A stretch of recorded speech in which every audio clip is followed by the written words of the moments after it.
Esto fue irresponsabilidad. Estos pueblos no te pagan. Ustedes saben lo que estamos diciendo. Hicieron pura basura. Pura basura. Hicieron así. Pura basura para que pongan esto. ¿Hasta cuándo? Do you understand why she is furious at the government? Entiendo y la apoyo. I support her. I support her. No puedo imaginar el dolor que siento. But the buildings here were built by the authorities. Este urbanismo sí, pero en todo el estado se han caído edificios que fueron hechos por todo el mundo. But were the constructions good enough? No lo sé, yo no soy arquitecto, yo soy an economist. Fue en fracciones de segundo. Como le dije, pues la edificación al ser muy liviana con malas bases, mi hija tuvo 4 días tapiada, ¿ok? En el cual ella se pudo haber salvado.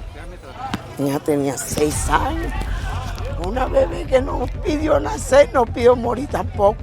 Esa gente ya tienen que salir de Venezuela, porque imagínense, ya queremos que salgan por todos estos muertos, para que no sigan haciendo edificaciones así. Abusadores, eso lo voy a rodar por todos lados, ¿oíste? Que me maten, a mí no me importa. A mí no me importa morir ya. Tan mal. Amigos, esta semana el diputado de la Asamblea Nacional, Nicolás Maduro Guerra, fue increpado por una ciudadana víctima de esta tragedia que ha azotado el estado Vargas. ¿Es ella el reflejo de la indignación de todo un país? Se cumplieron 180 días del gobierno encargado. ¿Qué dice la Constitución sobre la permanencia de Delcy Rodríguez? ¿Deben convocarse a elecciones? De este y otros temas estaremos conversando la noche de hoy con Euclides López, el secretario general del Movimiento de Electores Monagas y también ha sido diputado en Venezuela. Nos acompaña vía banda ancha desde Venezuela. Gracias, Euclides, por estar con nosotros. Bienvenido. Gracias a ti, Benjamin, por esta entrevista y bueno, saludos a toda tu audiencia y a toda Latinoamérica, a las personas que nos van a oír aquí en Venezuela y a toda la ciudadanía que se interese por lo que está sucediendo en el país y la responsabilidad de Estado. Euclides, quiero preguntarte un poco acerca de esto. Nosotros vimos un gran movimiento de ayuda internacional que llegaba al país apenas las primeras horas después de haber sido anunciada, pues, lo que sería el primer anuncio de gobierno, esta catástrofe que se ha vivido en el estado Vargas. Mucha ayuda internacional, pero también las redes sociales hicieron eco acerca de la participación poca, nula o escasa de los integrantes de la Fuerza Armada Nacional en Venezuela. Durante las primeras horas, después de las 48 horas, estos comenzarían a prestar apoyo de forma progresiva, pero habría llegado primero la ayuda internacional. ¿Qué dice la Constitución acerca del papel de la Fuerza Armada en este tipo de catástrofes y eventos naturales que pueden ocurrir en cualquier momento? ¿Ha sido oportuno el apoyo de las Fuerzas Armadas en esta catástrofe que ha vivido el país, Euclides?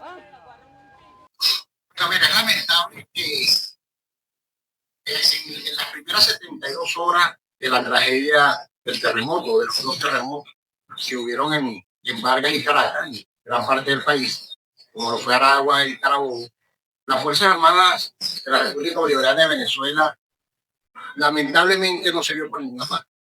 No se vieron por ninguna parte. O sea, la atención no fue inmediata ni fue acorde a lo que establece esta Constitución, que nos dice que las Fuerzas Armadas nacionales están para salvaguardar, para proteger al pueblo venezolano, tanto en una guerra como también en alguna tragedia. Porque te pongo un ejemplo, ellos tienen un cuerpo de ingenieros que deberían tener maquinarias, puentes, se van a encontrar un puente como te digo, en poco tiempo, lo que llaman puentes de guerra, o sea, una cantidad de cosas pudo haber hecho las Fuerzas Armadas nacionales. Así como también los bomberos de Venezuela, las defensas y Venezuela, que bueno, que en estos últimos años, en estos últimos 27 años fueron abandonados esa gente no tenía ni siquiera una mandaria, no tenían un tipo, no tenían absolutamente nada. O sea, que la respuesta del Estado venezolano como tal y de este gobierno interino, o sea, fue totalmente, bueno, nulo en las primeras 24 horas. Después han querido emparejar un poco, como decimos aquí en criollo, el capote, han querido justificar algunas cosas, pero ya son el pueblo venezolano, lo que sufrieron esa tragedia en carne propia. Tienen, bueno, cualquier cantidad de denuncias, cualquier cantidad, y ellos son los que saben lo que verdaderamente sucede.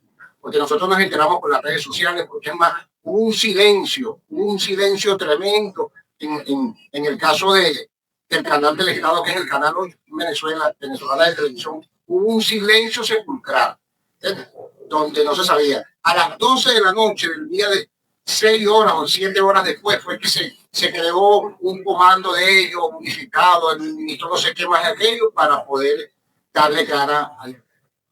Cuando me comentas que las Fuerzas Armadas tienen un batallón de ingenieros y un cuerpo encargado de atender este tipo de desastres, pero que no se veía la maquinaria de la Fuerza Armada. De hecho, muchísima gente escarbando con sus propias manos, con palas, con picos, y la Fuerza Armada, que después de las 48 horas sí hizo acto o la Fuerza Armada, quienes hicieron acto de presencia, 48 horas después lo hicieron, pero no con picos y con palas, sino armados hasta los dientes, Euclides.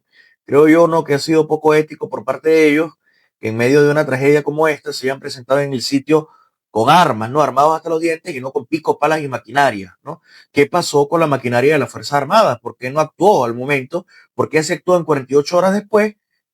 Y no actúan, no tanto para ayudar, porque lo que no se ha visto ayudando, y se viralizaron videos en internet donde se les veía jugando con los teléfonos, mirando TikTok, haciendo cualquier otra cosa, menos ayudando en medio de la tragedia, ¿no?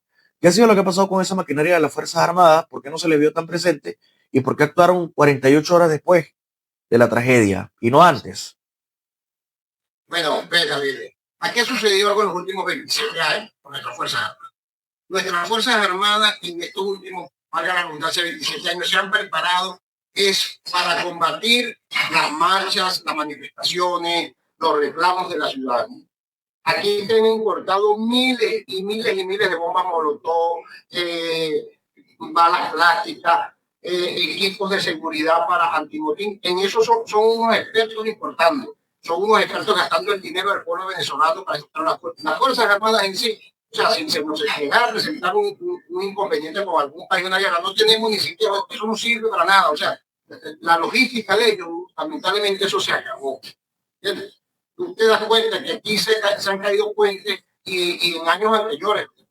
Yo recuerdo cuando estaba muy niño, quizás en los años 80, cuando hubo el desastre del Limón allá en el estado de Aragua, que eso fue también murieron mucha gente. Inmediatamente estaban las Fuerzas Armadas Nacionales ahí, contados con su maquinaria, tenían yunco, tenían payloaders, tenían una cantidad de cosas. ¿Entiendes? Y ahorita no se vio eso.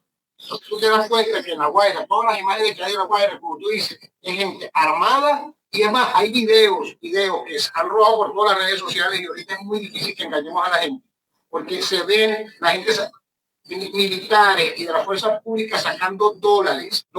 Se hablan de caletas, se hablan que hay oro, una cantidad de cosas que han salido a la voz del pueblo, pues, a la gente, y hay testigos de eso. ¿Sí? Policías, hay policías agarrándose un televisor, policías agarrándose una computadora. Es como parte de la indignación porque muchísima gente y se vio, o sea, cómo era posible la gente escarbando con picos, con palas, hasta con las manos.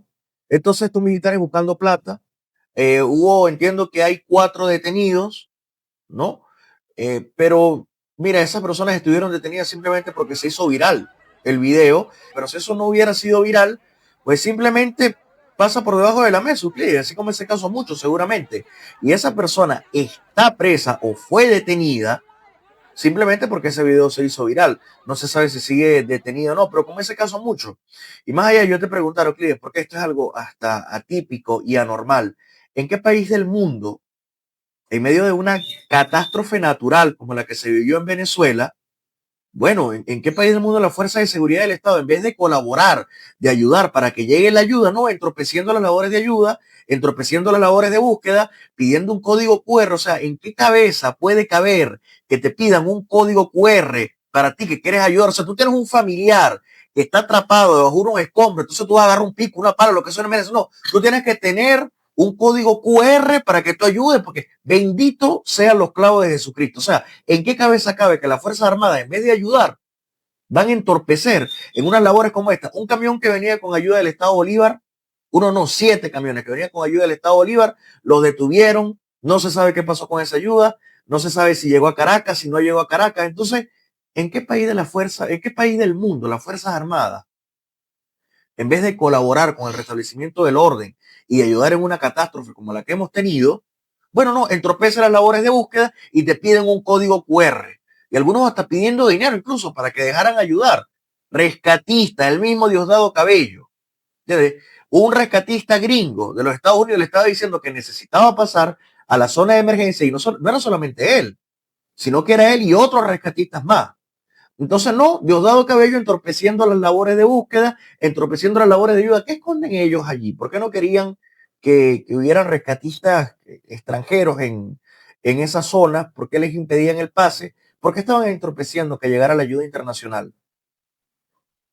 Bueno, vamos a empezar desde el comienzo. En el momento del desastre, a las 6:04 de la tarde del día 24 de junio. El 24 de junio. Inmediatamente, algunos países, inmediatamente, que están preparados para ese tipo de desastres, como México, como El Salvador, Perú, donde tú estás ahorita, pero yo reconozco a la gente de Perú, oye, un sentimiento grande, no solamente para tener a mis hijos allá, mi familia, que no también por habernos colaborado. Bueno, ¿qué hizo Cancillería, la Cancillería de Venezuela? Empezó que si no tenían visa, si tenían visa, la autorización. Pero hermano, como tú dices, en una catástrofe como es, a mí no me importa si el avión tiene permiso, si no tiene, lo importante es que ven esos rescatistas. La gente de México, mira, el topo mayor, este señor, y cumplió 80 años en medio de una labor tan loable como la de salvar personas que, bueno, no necesariamente eran mexicanos, estaba salvando venezolanos. Y algo bastante lamentable también, debo decir, el papel de una periodista, colega periodista de uno de los canales del Estado, no lo vamos a mencionar, pero todos suponemos cuál es, de uno de los canales del Estado venezolano, que le decía al Topo que no, que tenía que agradecer a la presidenta Sheinbaum y a la presidenta Delcy Rodríguez. Y el mismo Topo le ha dicho, ¿no? Dicho, o sea, hija, no me vas a decir a mí qué hacer, ya yo tengo 80 años, ya voy a cumplir, decía el señor. O sea, en medio de la tragedia, tratar de sacar el jugo para buscarle el cable político, ¿no? Es una desgracia, o sea, en medio de una tragedia, no, saluda a la presidenta, por Dios, por el amor a Cristo. Hay que tener ética con lo que se está haciendo y no politizar esto. Entonces tú ves esos influencers también en medio de la tragedia, haciendo TikTok en vivo, pidiendo cangrejos, pidiendo osos, pidiendo no sé qué cosa, leones. Dios mío, ¿en qué cabeza cabe? ¿Y cuándo separamos aquí lo ético? O sea, una desgracia total. Una vez te repito, aquí se hubiese podido salvar más gente, porque después de un desastre, dicen los expertos, aunque ya todos los venezolanos casi somos expertos en cuestiones psicológicas, porque bueno, esta misma tragedia nos ha servido para nosotros prepararnos, para nosotros estudiar, para nosotros preguntar, para nosotros investigar. Y ya casi somos psicólogos por los venezolanos. ¿Qué pasa? Primero, 72 horas son una crucial. Y aquí hubieron ayuda internacional, que duraron 72 horas en su país esperando el permiso del gobierno venezolano para entrar al paso aéreo y poder venir a Venezuela. ¿Cómo es eso? ¿Ah? Hermano, mira, así vengan sin visa, así vengan sin permiso, así vengan, pero que lleguen. Aquí había gente clamando que necesitaba una para, necesitaban algo, un aparatico para ver si había gente viva. Además, había todavía, hace 2 o 3 días, en muchos sectores de Debárena, familiares decían aquí gente. Y recuerdo que uno de los pocos presidentes que ha dado respuesta inmediata es Nayib Bukele, a quien se le agradece. Disculpa, pero es un poco triste. Aquí Bukele, mira, Bukele aquí, yo he visto en las redes sociales el mismo presidente Bukele atendiendo a las personas personalmente por su red social y decirle, presidente, aquí en tal edificio hay gente que inmediatamente lo manda. Eso es competencia del gobierno venezolano. No es competencia de él y sin embargo lo ha hecho. Entonces, aquí el gobierno venezolano, la respuesta ha sido ineficiente. Se han ido a la parte política, se han ido a la parte de los hermanos. todo el mundo sabe, ya Voz Populi ha sido público, notorio y comunicacional, de que la asistencia del gobierno venezolano ha sido nefasta. Aquí creo, no sé cuántos días después de la tragedia, en el poliedro de Caracas, ahí se pusieron una cuestión para que la gente se registrara, y sin embargo la gente dice, bueno, vamos a registrarnos. Bueno, esa noche no lo atendieron, que es para el famoso QRX que tú me estás contando. Aquí en Venezuela han salido de los listados, o sea, salió respuesta de la sociedad civil antes que de los propios gobernadores, que de los propios alcaldes. ¿Entiendes? Yo recuerdo que yo viniendo de La Guaira, 24, 48 horas después, viniendo de Estado González y de Barcelona con un amigo, era que iba saliendo unos camiones de aquí de la gobernación de Monagas. Cuando ya había ayuda internacional, me van a decir a mí que es más fácil llegar un avión de México que un camión de aquí de Monagas a Vargas o a Caracas.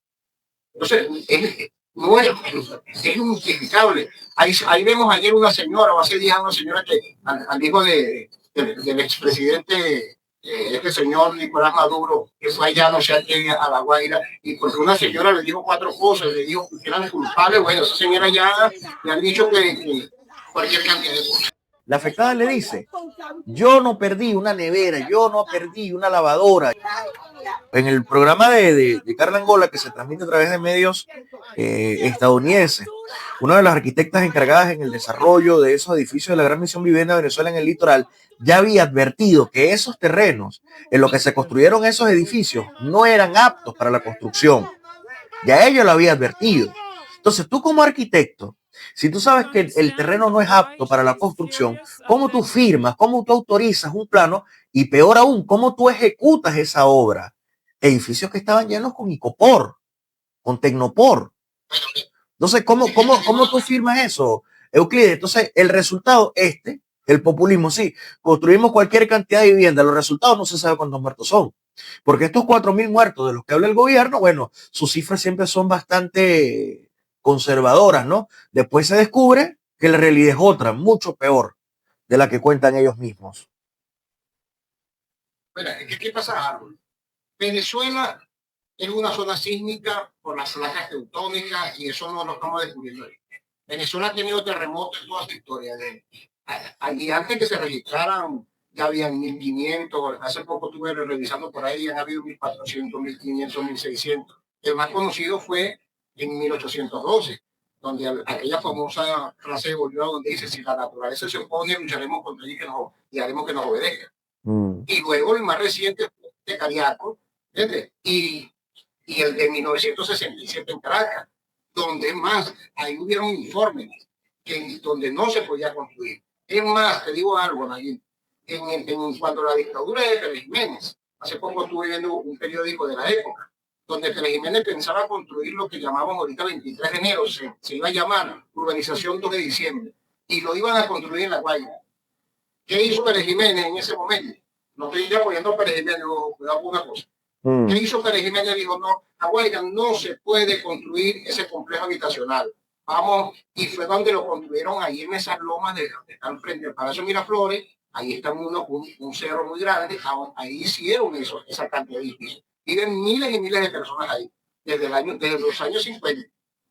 Es más, te digo, después del deslave de La Guaira, un cuerpo técnico de sismólogos y expertos en la materia japoneses le dieron un informe, tuvieron aquí en Venezuela desde el 2002 hasta el 2004, eso lo puede buscar, cualquier persona lo puede buscar en Google, ahorita gracias a Dios tenemos esa herramienta. Y en el 2004 se le entregó al señor Chávez, se le entregó ese informe donde había zonas que no se podían construir. O sea que esto no es nuevo, aquí se sabía, aquí se pudo haber salvado muchísimas vidas, pero como tú dices, el populismo de crear, vamos a hacer la misión Vivienda Venezuela, no importa dónde, ¿entiendes? Sin estudios, sin nada. Aquí tenemos una cuestión que se llama Fundisi, una institución que se llama Fundisi, Fundación Venezolana de Investigaciones Sismológicas. No le pararon pelota a ellos tampoco, es más, las desmantelaron. Esa gente trabaja con las uñas.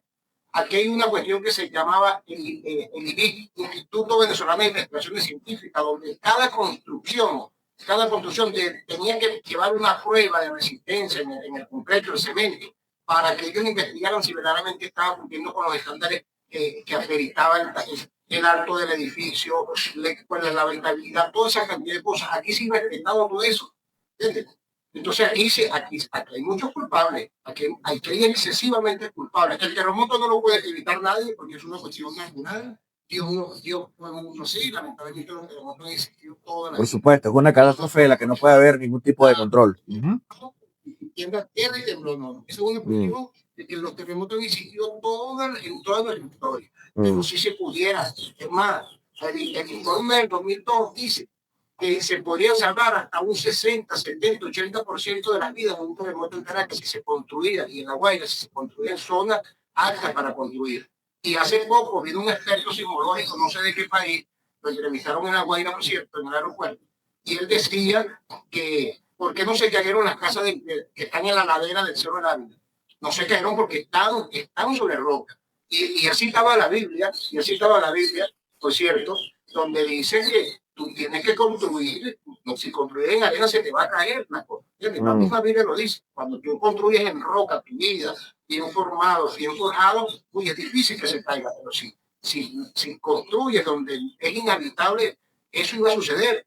Entonces, ese populismo nos ha llevado a ello. Entonces la gente dice, no, porque siempre tienen que hablar de política, porque eso es política, eso es política pública, ¿entiendes? Que nosotros tenemos que hacer el reclamo y aquí tiene que haber responsables, ¿entiendes? Aquí existen alcaldías que son autónomas, pero dan permiso de ingeniería. Aquí están los ministerios, que también. Aquí hay para tú construir un edificio, tienes que cumplir con un protocolo enorme. Aquí no se ha cumplido eso. Durante tantos años, aquí se dedicaron a hizo el populismo.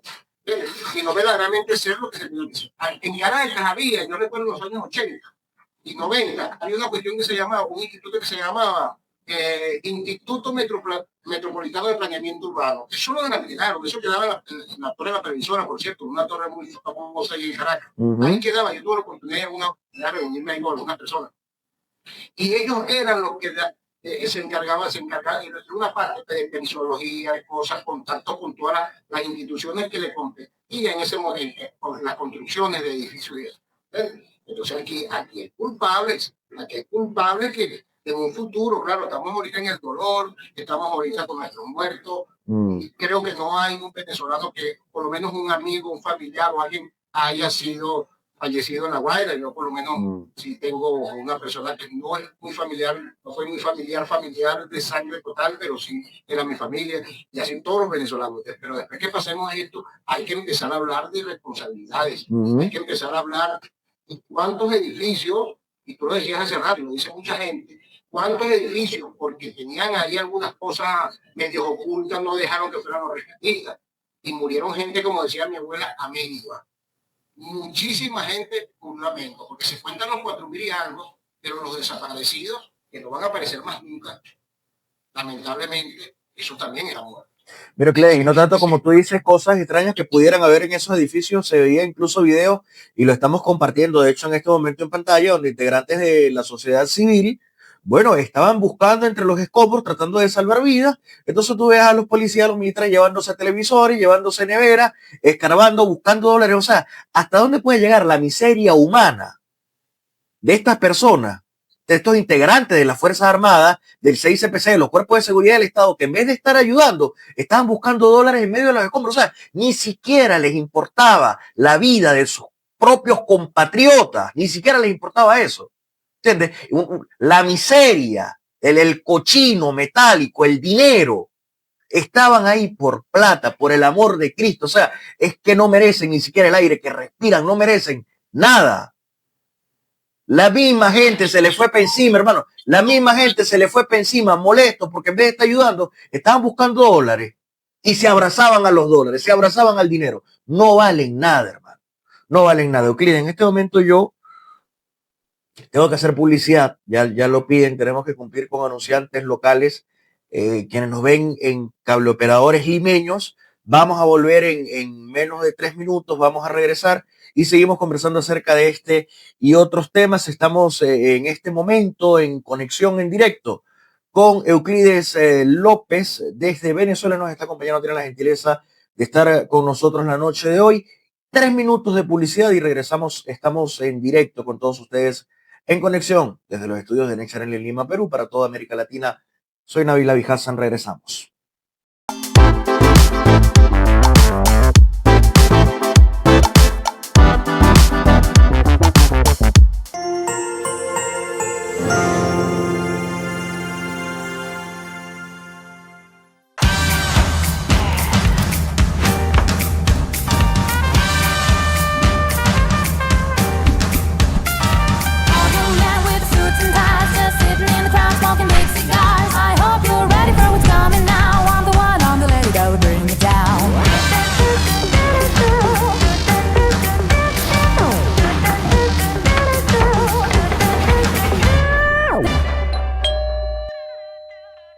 Esto es Nerd Channel, tu canal Adultainment.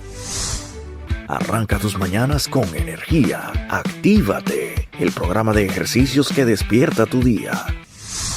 Y encuentra tu centro con Conexión Yoga, bienestar y crecimiento personal para tu mejor versión.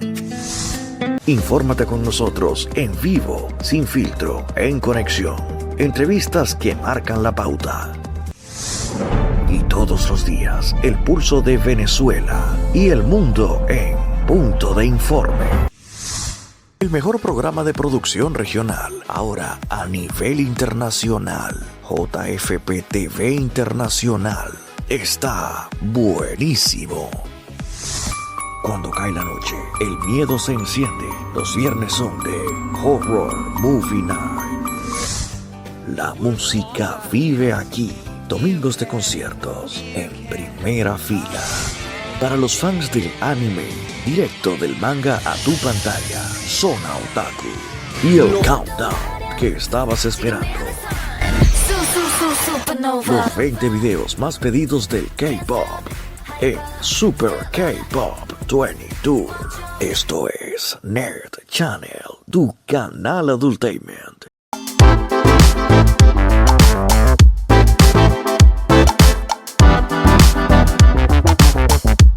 Amigos, gracias por seguir con nosotros. Estamos de vuelta. Seguimos en conexión en vivo desde Venezuela con Euclides López. Él es exdiputado y también es el secretario general del Movimiento Electores de Monagas. Euclides, gracias por seguir con nosotros. Estamos aquí, hermano. Euclides, hablábamos hace algunos minutos acerca de la tragedia del Estado Vargas, el comportamiento de los cuerpos de seguridad del Estado, algunos de ellos buscando dólares, otros buscando pertenencias, algunos se les vio con televisores, equipos de sonidos y lavadoras. ¿Hasta dónde puede llegar la miseria humana de estas personas, no? Es terrible, es lamentable lo que está pasando, la implementación de un código QR para todos aquellos que querían ayudar. En definitiva, sí se pudo o sí podían haberse salvado más personas en esta tragedia, ¿o no? Mira, Valdés, yo no soy experto en cuestiones en este tipo de casos. Es una cuestión por sentido común. Por sentido común, digo. Si la ayuda de los rescatistas y de la gente que quería agarrar un tobo y cargar más que sea una piedra hubiese sido permitida a tiempo, oye, en vez de salvar 10 hubiese salvado 100. ¿Entiendes?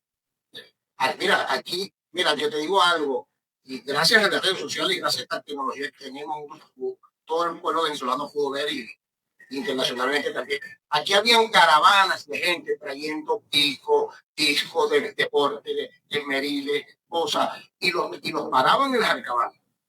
Y la gente se calentó, por no decir la palabra que debería decir, se calentó y dijo, bueno, mátennos, pues. ¿Entiendes? Es más, hay cientos de imágenes y videos donde la gente se le reveló a la Guardia Nacional, donde la gente se le reveló al ejército venezolano, cuerpos de seguridad. Y pudieron pasar, y gracias a eso no es cuantificable, eso es difícil cuantificarlo, pero cuántas vidas esas caravanas que traían esos insumos habrán salvado, ¿entiendes? Entonces, aquí es culpa del Estado venezolano, culpa del gobierno interino. Aquí, mira, aquí hubieron gente, chicos, aquí hubieron gente que hay videos donde la misma gente en las comunidades recogiendo sin ningún tipo de cuestiones políticas, ni partidistas, ni nada, recogiendo un papel de una cuestión a la comunidad de gente que se destruyó de lo que consumo, para aportar una gestión, güey. Y entonces decía el Estado venezolano, el gusto de gobernación, un papel de gobernación del Estado para... Bueno, no, y que te voy a comentar porque es que nosotros lo transmitimos también y hubo una denuncia bastante grave Y eso pasó en el peaje de La Viuda, esto en el estado Bolívar, donde habían 7 camiones que iban directo a Caracas, se habían recogido algunas donaciones, muchas donaciones en San Félix, Puerto Ordaz y Ciudad Bolívar. Entonces en el peaje de La Viuda los habían detenido y les habían amenazado que si no colocaban una carcomanía de la gobernación del estado Bolívar, no les iban a dejar pasar. O sea, como que la gobernación era del estado Bolívar. O sea, aparte de que no ayudan, ¿verdad? Sí, no ayudan y quieren estar de figuretti también, ¿no? Como para decir, sí, hemos estado. O sea, esta gente es tan sádica. O sea, no puede caber más maldad dentro de ellos, de que aparte de no ayudar y entorpecer, quieren ganar, como diríamos popularmente en el argot venezolano, indulgencia con escapulario ajeno, ¿no? Es toda una desgracia. También, pero hablando de eso, me mencionabas el gobierno interino. Me mencionabas lo del gobierno interino. Sí, adelante. Hubieron alcaldías que obligaban a la sociedad civil a llevar lo que recogían, lo que conseguían por ahí de ayuda humanitaria, a llevarlo a sus centros de acopio. Porque era obligado para ellos decir que llevaron. Oye, hermano, no estamos en un momento de protagonismo, estamos en un momento donde esa gente, ojalá le llegara una sardina, un atún, porque no tienen gas, no tienen luz, ¿cómo cocinan? Mira, aquí hubieron motorizados que se vio bastante gente, que llevaban esas antenitas estables y después la publicidad. No, adelante. Los muros, fui llevando que hacían parte de la Guaira y los frenaban. ¿Entiendes? ¿Cómo es eso? ¿Para qué? Para que hubiese comunicación, para que nadie se enterara, sería eso. ¿Qué escondían? ¿Tú sabes cuántas personas querían comunicarse en esos sitios que no tenían señal, no tenían nada, no tenían dónde cargar? Había gente con cargadores portátiles, ¿entiendes? Y lo conectaban 5 o 10. Bueno, a esa gente le prohibían. Muchos tuvieron que agarrar, como decimos aquí en Venezuela, por los caminos verdes para poder pasar en las motos y la cuestión. ¿Qué es eso, vale? Entonces, aquí hubo una negligencia total. Mira, tantos hermanos muertos ahí, tanta gente que pudo haber sido salvada. Y es poco lo que estamos diciendo para lo que verdaderamente sucedió, lo que realmente aconteció en esas primeras 72 horas y desde ahí hasta aquí, ya van más de 15 días. Mira, Euclides, si algo ha quedado demostrado durante esta tragedia es, sin duda alguna, la solidaridad del venezolano. Es un país que ha dado tanto golpe como Venezuela ha llevado. Y el venezolano sigue ahí, resiliente, potente, ayudando.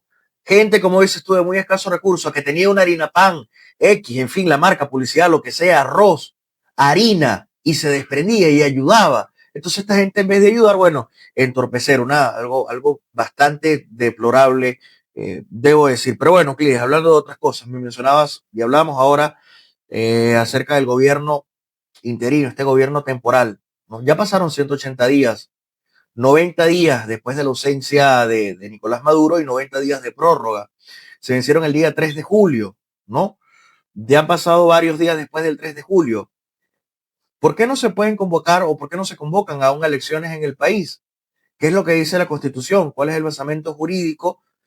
Y bueno, veía yo con cierto asombro hace algunos días atrás las declaraciones de Jorge Rodríguez, que decía que bueno, que todavía no se podía hablar de elecciones en Venezuela, que todavía no se podía hablar de elecciones porque no era el momento, ¿no? Que iban a haber elecciones cuando se reconstruyera el Estado Vargas. Yo creo que eso no lo decide Jorge Rodríguez, ¿no? Que es el presidente de la Asamblea Nacional.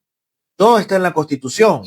Porque si ya pasaron 180 días después de esa extracción quirúrgica, ¿no? Así le ha denominado el gobierno de los Estados Unidos. Otros dicen que es el secuestro de Nicolás Maduro. Gran parte del país celebra esa extracción, llamada extracción quirúrgica por el gobierno de los Estados Unidos. ¿Por qué no se convoca aún elecciones en Venezuela? Bueno, mira, no vi presencia, a veces los ordenamientos jurídicos venezolanos. Esta constitución que tengo de 1999 ha sido violada, bueno, innumerables veces. Eso es incalculable la cantidad de veces. Y entonces ya aquí, ya la constitución prácticamente como tal, ya no, vamos a buscar un calificativo, y la constitución es inviable para solucionar los problemas políticos en Venezuela. ¿Por qué razón la constitución es inviable en este momento? Si se habla allí acerca de los mecanismos que hay para solventar esta crisis que hay en el momento en el país, ya que son 180 días sin presidente. No, el presidente no está en funciones. Y el 28 de julio del 2024, aquí hubieron unas elecciones. Y el gobierno o el partido del sur, o Maduro, no pudo demostrar que había ganado las elecciones.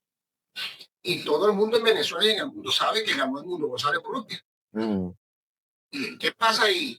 Es que ya ahí era inconstitucional, porque el artículo 5 de la Constitución que establece que la soberanía reside en el pueblo y se manifiesta a través del voto. Eso es mi palabra, para no citar el artículo completo. Sí.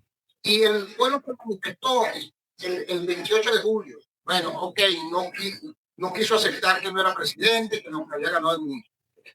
Gracias a Dios lo que sucedió el 3 de enero, bueno, fue otra cuestión que no es constitucional tampoco, lo que sucedió el 3 de enero, pero, oye, era una cuestión necesaria que se llevaran a Maduro. Bueno, se lo llevaron. Ahora, ¿qué pasa? Si en el momento en que Estados Unidos acepta que Delcy Rodríguez sea la presidenta interina, está reconociendo a Maduro como presidente, que fue presidente de Venezuela. Está reconociendo que Maduro fue el presidente. Porque si este vicepresidente era presidente, ahora es presidente encargada, tú estás reconociendo de una forma u otra que Maduro fue presidente. Que esas elecciones de 2028 quedaron anuladas prácticamente. Ese es un tema muy profundo. Ahora, ¿qué pasa? Esta constitución también establece de que la única forma de declarar la vacante del presidente de la República es por renuncia. Maduro no ha renunciado. Ojo, no estoy defendiendo a Maduro, ojalá que lo dejen allá toda la vida. Por renuncia, ¿verdad? Por muerte o por una sentencia firme de un tribunal.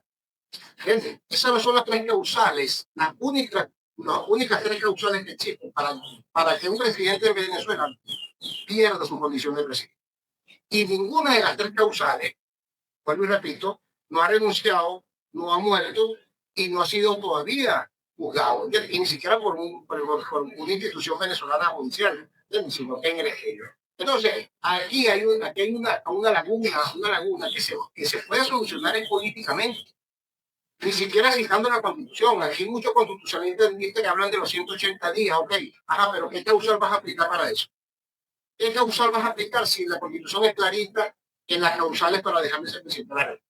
Entonces, aquí debería haber, o sea, un acuerdo político que creo que se está dando tras bastidores, ¿entiendes? Especie de una tripartita, gobierno norteamericano, el gobierno interino y la oposición venezolana. Pero cuando digo la oposición venezolana, la oposición en toda su dimensión. O sea, no es un representante de la oposición tampoco. Yo estoy de acuerdo que alguien que yo no elegí para que me representara, me elegí para que me...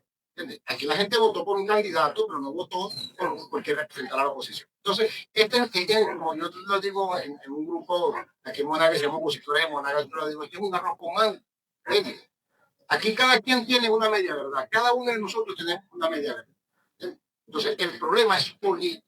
Ahora, lo que sí es que hay que activar la política en Venezuela más allá de las lágrimas que tengamos, más allá del sentimiento. Hay que activar la política. Ese acuerdo que mencionas, Euclides, de esa tripartita, ¿está establecido en un artículo, está establecido en algún artículo de la Constitución venezolana? No está establecido en la Constitución. Porque la Constitución es clara. Tú cambias presidente con unas elecciones, cambias alcalde con unas elecciones, cambias diputados, o sea, todo con unas elecciones. ¿Entiendes? Pero aquí lamentablemente se violó la Constitución el 28 de julio del año 2024, cuando ganó el señor Urrutia y Maduro dijo que era el presidente. Y como tenía o tienen todavía secuestrado el Tribunal Supremo de Justicia a la Fiscalía General de la República, hubo esa consultancia y bueno, y decidió sin revisar actas sin nada, porque ¿te acuerdas que estaban encapuchados? Pusieron unas cajas ahí que no se sabían quiénes eran, eso no fue público, no hubo testigos ni nada, y supuestamente que sacaron cada acta. Eso es inexacto, es falso. Yo lo que creo es que estamos como en una especie de bucle, Euclides, porque, a ver, imaginemos que esto escale a medida tal de que el Tribunal Supremo de Justicia sea el que tenga que darle alguna interpretación a algunos de estos artículos de la Constitución que hablan acerca del llamado a nuevas elecciones. Pero entonces si es el mismo Tribunal Supremo de Justicia quien debe determinar qué es lo que dice allí y cómo se aplica, entonces caemos en lo mismo, porque es una institución que está secuestrada como está el Ministerio Público, secuestrado como está el Consejo Nacional Electoral, secuestrado como están, pues, literalmente todos los poderes del Estado, porque es que en Venezuela no hay independencia de poderes.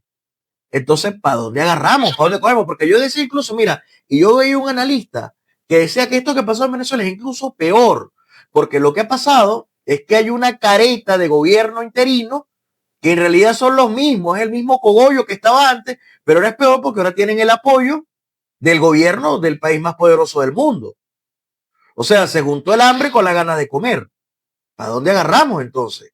¿Qué sigue para la política venezolana y para los venezolanos? O sea, ¿cuándo va a llegar la luz al final del túnel? ¿Qué es lo que sigue? ¿Cuál es el próximo paso? ¿Qué sigue en la política venezolana, Euclides? Considero que el último paso tiene que ser una oposición personal, mira, como opositor, como jefe de un movimiento político. Digo, mucho de lo que está sucediendo también es culpa nuestra. Nosotros no hemos logrado concertar, nosotros no hemos logrado, no digamos unidad, sino tener una unidad sí, pero de criterio, ¿entiendes? De sentido común, de coherencia. Porque aquí decimos una cosa hoy y decimos algo mañana. Mira, yo estoy muy preocupado porque aquí se ha querido en estos días, ¿no? Que ha venido la amiga de Adora, la compañera Dinora, de Justicia, que funge como presidenta de la Asamblea Nacional de 2015. Que no sé cómo es eso, que ahora ella era presidente de 2015, pero conversa con el presidente de la Asamblea Nacional de 2004, y entonces no se sabe cuál es la única. Yo decía anoche, le decía a unos compañeros, bueno, ahora no se sabe si cuál es el presidente o el presidente. Si ella sigue fungiendo como presidenta de la Asamblea, fue fungiendo como presidente interino, que hablaba, no seguramente. Entonces, repito que esto es un arroz con mango. Yo creo que aquí lo que tiene la oposición venezolana, mano, es empezar a unir criterios, a crear una fuerza en conjunto, y tener el músculo político para decirle a Donald Trump, ¿para qué estamos nosotros? ¿Qué vamos a hacer? Gobierno interino, ¿qué vamos a hacer? Pero mientras que estemos uno por un lado y otro por otro, hermano, esa gente se va a seguir aprovechando.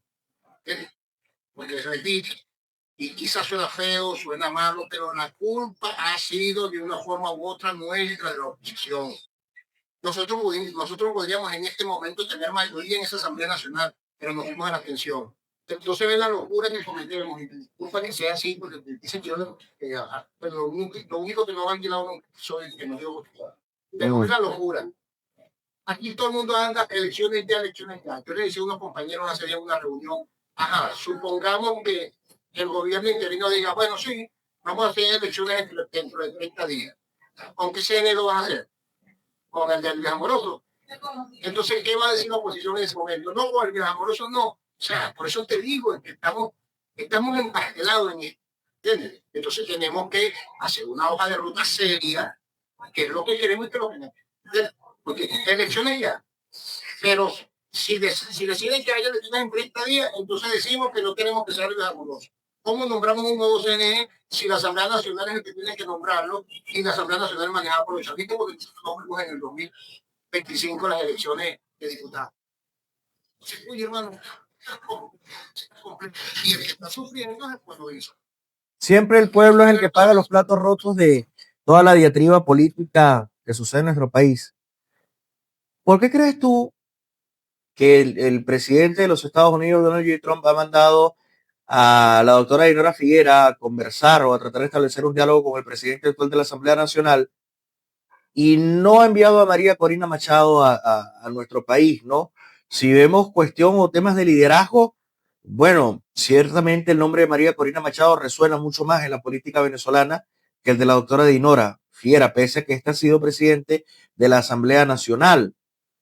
La otra persona, María Corina Machado, es catalogada como la líder de la fuerza de oposición en Venezuela. ¿Por qué crees tú que Donald Trump ha enviado a la doctora Figuera y no a María Corina Machado para intentar establecer un diálogo con el presidente actual de la Asamblea Nacional? Bueno, Farid, pero muy impresionante mi análisis político. Mm, Compañeros,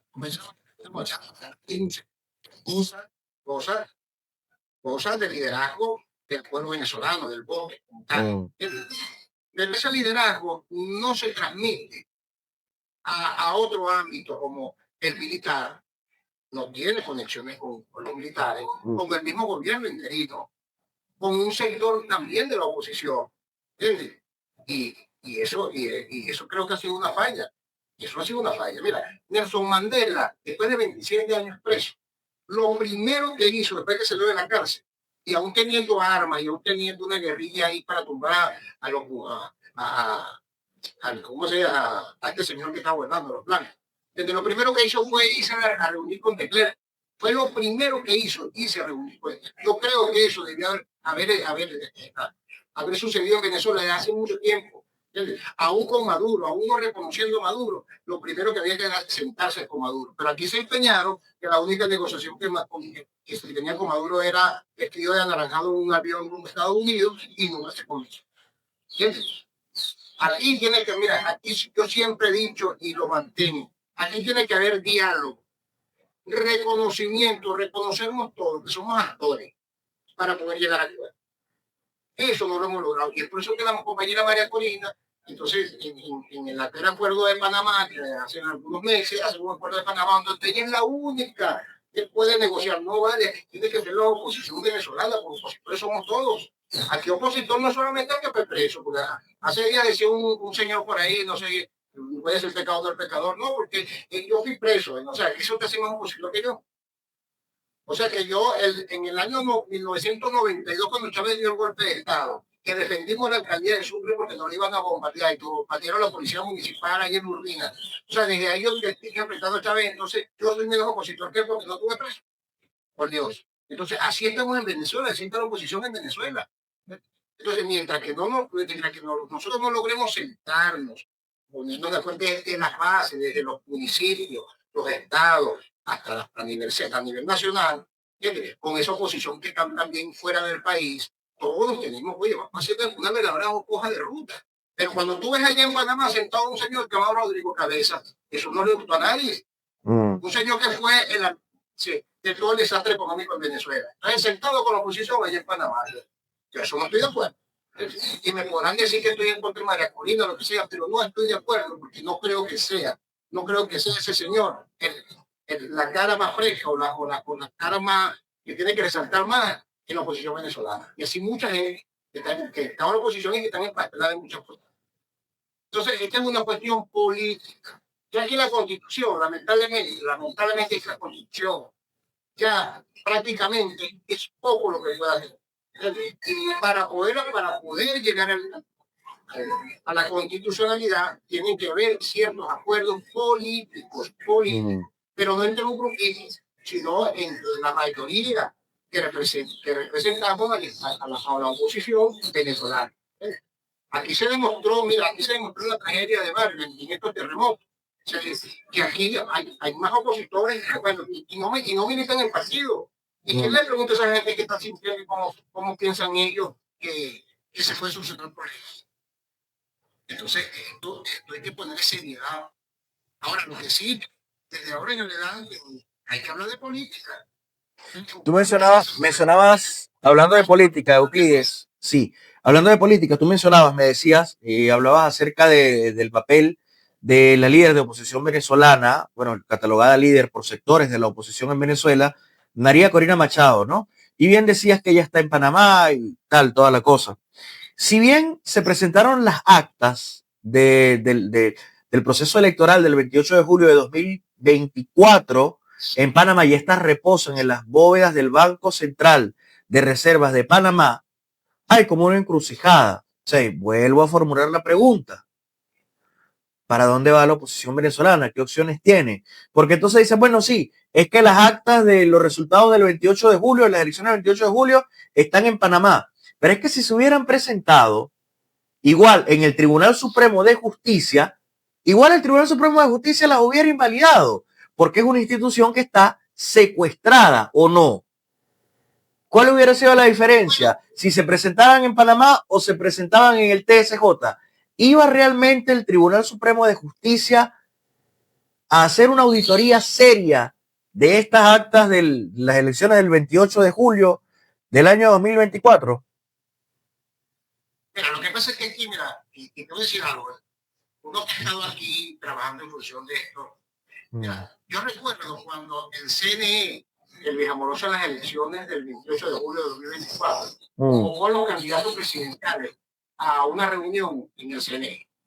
Y el compañero Urrutia no se presentó, debió haberse presentado y haber hecho una propuesta ahí, que no le iban a parar, no importa, pero hay que hacerlo. Hay que hacerlo. No había que dejar, no había que dejar a Maduro solamente. Es más, yo decía en ese momento, le estaba unos compañeros en una reunión, le decía, el compañero González Urrutia debería de ir y decir, sí, y vamos a hacer una cuestión, vamos nosotros a tener un acuerdo en este momento, no de respetar las elecciones, sino de cómo tenemos que hacer el procedimiento para el conteo y hacerlo público. ¿Entiendes? Que ellos tampoco lo iban a citar, pero tú dejas ahí el precedente. ¿Entiendes? Ese es como cuando uno está enamorado de una dama. Eso, porque la tipa el primer día le torció los ojos, entonces uno más nunca le va a enamorar, le va a tirar un poco. Y la madre si lo va a decir, una oportunidad dice, bueno, no sé si me gusta. Hubo uno.